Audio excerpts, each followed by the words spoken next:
السلام عليكم ورحمة الله تعالى وبركاته.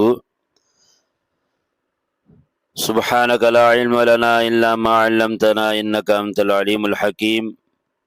رب اشرح لي صدري ويسر لي أمري واحلل عقدة من لساني يفقهوا قولي ربي زدني علما.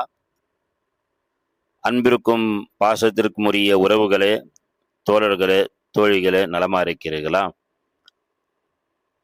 சென்ற பயானிலே துல்ஹஜ் மாதத்துடைய சிறப்பை பற்றி நாம் பேசி கொண்டிருந்தோம் அல்லவா? துல்ஹஜ் மாதத்தில் ஒரு முக்கியமான ஒரு நாள் ஒன்று உண்டு. அந்த நாளை உலகத்தில் இருக்கக்கூடிய எல்லா முஸ்லிம்களும் அறிந்து வைத்திருப்பார்கள். ஏனென்று சொன்னால், ஹாஜிமார்கள் அந்த நாளை அடையாமல் அவருடைய ஹஜ்ஜுகள் நிறைவு பெறுவது கிடையாது, முழுமை பெறுவது கிடையாது. இன்னும் சொல்ல போனால், ஹஜ்ஜி என்று சொன்னாலே அல் ஹஜ்ஜு அல் அரஃபா என்று நபிகள் நாயகம் ஸல்லல்லாஹு சொல்லும் அளவுக்கு அந்த நாள் இருக்கிறது. ஹஜ்ஜு என்றால் அரஃபா தினம், அரஃபாவை தங்குவது. எனவே அதை பற்றி நாம் தெரிந்து கொள்வோமா? அரஃபாவுடைய சிறப்புகள் என்ன, அரஃபா விஷயம் என்ன, நாம் தெரிந்து கொள்வோம்.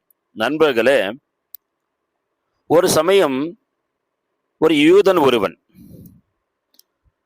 உமர் ரலியல்லாஹு அன்ஹு அவர்களை சந்திக்க வருகின்றார். வந்த யூதன் சொன்னான், உமரே, உங்களுடைய வேதத்திலே ஒரு வசனம் உண்டு. அந்த வசனம் மட்டும் எங்களுடைய வேதத்தில் இறக்கப்பட்டிருந்தால் நாங்கள் அந்த தினத்தை ஒரு பெருநாளை போன்று, ஒரு திருவிழா நாளை போன்று நாங்கள் கொண்டாடி மகிழ்ந்திருப்போம் என்பதாக உமர் ரலியல்லாஹு அன்ஹு பார்த்து அவன் சொன்னான். உமர் ரலியல்லாஹு அன்ஹு கேட்டார்கள், என்ன வசனம் அது? கேட்கும்போது அவன் சொன்னான், அல்யோம அக்மல் திலக்கும் தீனக்கும் வத்மம் அலைக்கும் நிஅமதி வரதைத்து லக்கும் இஸ்லாம் தீனா. என்ன அர்த்தம் தெரியுமா நண்பர்களே? அல்யோம இன்று, அக்மல் திலக்கும் உங்களுக்கு பரிபூர்ணமாக்கி தந்து விட்டேன். அக்மல் திலக்கும் தீனக்கும், எதை பரிபூர்ணமாக்கி தந்து விட்டேன் என்று அல்லாஹ் சொல்கின்றான்? உங்களுடைய மார்க்கத்தை. நமக்கு அல்லாஹ் இஸ்லாம் மார்க்கத்தை கொடுத்தான், சன்மார்க்கத்தை கொடுத்திருக்கிறான்.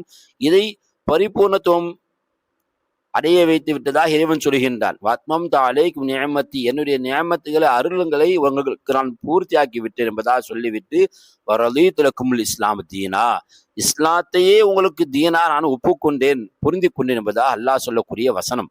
சுப்ஹானல்லாஹ்.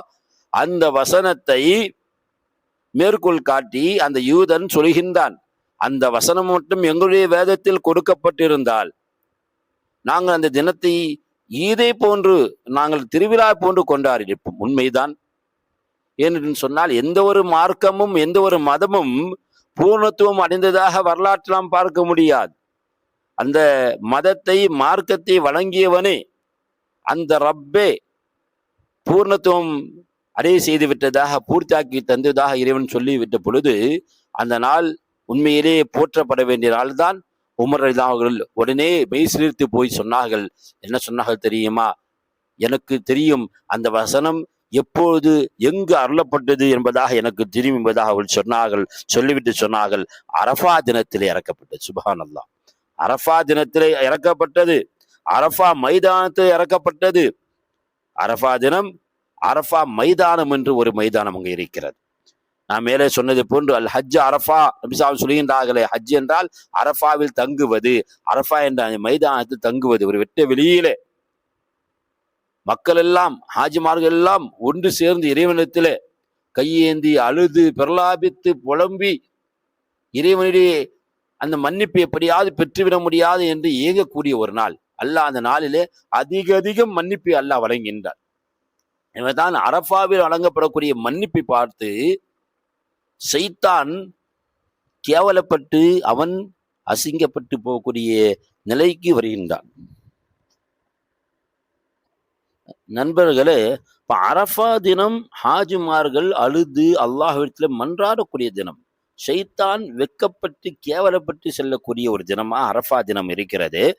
எனவே தான் உமர் தான் சொன்னார்கள், எந்த நாள் என்று தெரியும், எந்த இடத்துல இறக்கப்பட்டது என்று தெரியும் என்று சொல்லிவிட்டு, நபிகள் நாயகம் ஸல்லல்லாஹு அலைஹி அவர்கள் அந்த வஹி வந்த செய்தி நேரத்தில் ஒட்டகத்தின் மீது அமர்ந்திருந்தார்கள் என்று மேலும் தகவலை சொல்லிய உமர் தான் அவர்கள் அந்த நாள் ஜும்மாவுடைய நாள் என்பதாகவும் சொன்னார்கள். அப்போ அரஃபா நாள், ஜும்மாவுடைய தினம், அரஃபாவுடைய மைதானம், நபிசாசம் ஒட்டகத்தில் அமர்ந்திருக்கின்றார் என்று தகவலெல்லாம் சொன்னார்கள். அல்ஹம்துலில்லாஹ், எங்களுக்கு அன்றைய தினம் 2 பெருநாட்கள் என்பதாக அவர்கள் சொன்ன செய்தி நாம் பார்க்க முடிகிறது நண்பர்களே. எனவே அரஃபாவுடைய சிறப்பை நாம் இதன் மூலம் தெரிந்து கொள்ள முடிகின்றது.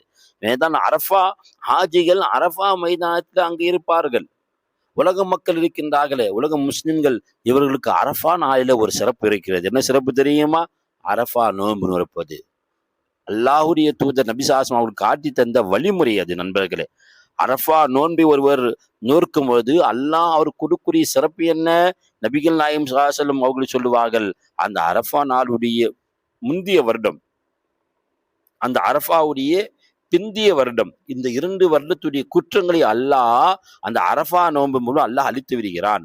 அரஃபா நோன்பு அவருடைய குற்றங்கள் எல்லாம், இந்த 2 வருடத்துடைய குற்றம் எல்லாம் அழித்து விடுகிறது என்பதாக நபி ஸல்லல்லாஹு சொல்லக்கூடிய செய்தியை திருமிதி ஷரீஃப் என்ற கிதாப், ஹதீஸ் கிதாபில் நாம் பார்க்க முடிகிறது. அரஃபா தினம் இருக்கிறது நோன்பு வைப்பதற்காக உள்ள தினமாக இருக்கிறது. நாம் எல்லாம் இங்க நோன்பு வைப்போம், அல்லாஹ்விடத்தில் நோன்பு நோற்றம் துவா செய்வோம். ஹாஜிமார்கள் எல்லாம் அங்கு அல்லாஹ்விடத்தை போல அழுது கொண்டிருப்பார்கள் நண்பர்களே, சகோதரர்களே. அது மட்டும் இல்லாமல் இந்த அரஃபாவுடைய சிறப்பை சொல்லும்போது அல்லாஹ் புகழ்ந்து பேசுவானாம். யாரிடத்திலே? மலக்குமாயத்திலே. அந்த அரஃபா மைதானத்தில் யாரெல்லாம் வீற்றிருக்கிறார்களோ அவரை பார்த்து அல்லாஹ் மலக்குமார்த்து அல்லாஹ் பேசுவான், சொல்லுவான், இவர்கள் இனி அடியார்கள், இவர்களை பாருங்கள், இவர்கள் புழுதி படிந்த நிலையில், தலையில் புழுதி படிந்த நிலையில், பரட்ட தலையோடு, உடம்பெல்லாம் புழுதி படிந்து தலை பரட்ட தலையோடு அவர்கள் இங்க வந்திருக்கிறார்கள். எனக்காக வந்திருக்கிறார்கள், என்னுடைய அன்புக்காக வந்திருக்கிறார்கள், என்னுடைய கட்டளைக்காக வந்திருக்கிறார்கள் என்பதாக இறைவன் அங்கு பூரித்து போய் இந்த மக்களை புகழ்ந்து பேசுவதற்காக வேண்டி, நம்மை பற்றி அல்லாஹ் புகழ்ந்து பேசுவதற்காக வேண்டி அல்லாஹ் கொடுத்த தினம்தான் இந்த அரஃபா தினம் நண்பர்களே. அது மட்டுமா, நரகத்திலிருந்து நரகத்திலிருந்து அல்லாஹ் அதிகமாக விடுதலைக்குரிய நாள் தெரியுமா? இந்த அரஃபா தினம். பல நாட்கள் இருக்கிறது. அல்லாஹ் நரகவாதிகளை நரகத்தை விடுவிப்பான், நம்ம நரகத்தை விட்டு அல்லாஹ் பாதுகாக்கக்கூடிய பல நாட்கள் இருக்கிறது. ஆனால் நபிகள் நாயகம் ஸல்லல்லாஹு அலைஹி சொல்லுவார்கள், அரஃபா தினத்தை விட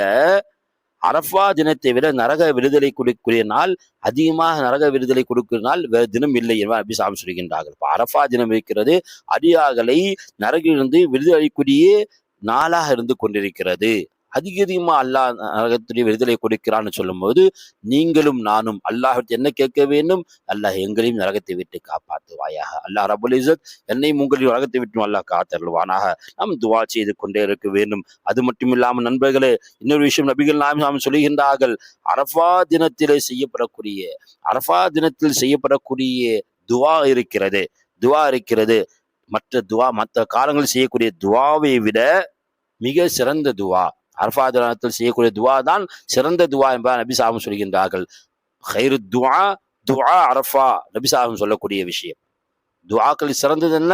அரஃபாவில் செய்யக்கூடிய துவா. எனவே நாம் அரஃபாவை அடைய போகின்றோம், துல் ஹஜ்ஜை அடைந்து அரஃபா அடைய போகின்றோம். அரஃபாவில் அல்லாஹ்விடம் கையேந்த வேண்டும், அதிகமாக கையேந்த வேண்டும், நோன்பு இருக்க வேண்டும், அல்லாஹ்வை நாம் தஸ்பீஹ் செய்ய வேண்டும். இது மட்டும் இல்லாமல் அல்லாஹ்வை நாம் பெருமைப்படுத்த போகின்றோம், தக்பீர் ஓத போகின்றோம். என்ன விஷயம்? துல் ஹிஜ்ஜா மாதத்துடைய இந்த அரஃபா நாளுடைய சுபு தொழுகையிலிருந்து, நீங்க எல்லாம் அறிந்து வைத்திருப்பீர்கள். ஈத் அன்ற தினத்தில், பெருநாள் தினத்தில் எல்லா மக்களும் ஒன்று சேர்ந்து பள்ளி வாசலில அல்லாஹு அக்பர் அல்லாஹு அக்பர் லா இலாஹ இல்லல்லாஹு அல்லாஹு அக்பர் வலில்லாஹில் ஹம்து என்ற அந்த உயரிய தக்பீர், அல்லாஹுடைய நாமத்தை அவர்கள் முழங்கியவர்களாக ஓதக்கூடிய விஷயத்தை நாம் கேள்விப்பட்டிருப்போம், நாம் ஓதியிருப்போம்.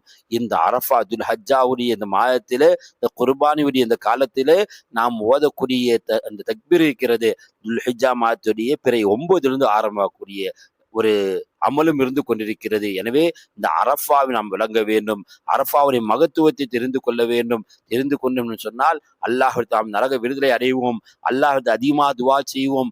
நாமும் வெகு சீக்கிரத்தில் ஹஜ்ஜுக்கு சென்று அந்த அரஃபா மைதானத்தில் தங்குவோம். அரஃபா மைதானம் நாம் அதை பற்றி தெரிந்து கொள்ள வேண்டிய செய்தி இருக்கிறது.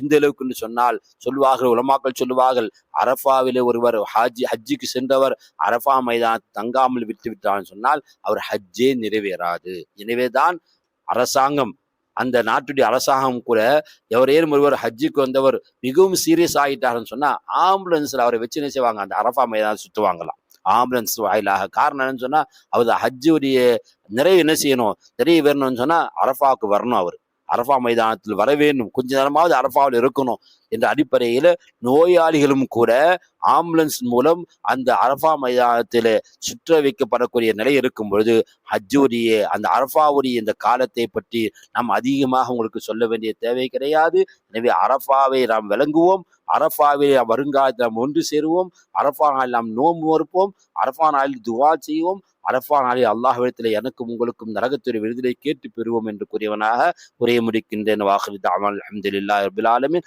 அஸ்ஸலாமு அலைக்கும் வரஹ்மத்துல்லாஹி தஆலா வபரகாத்துஹு.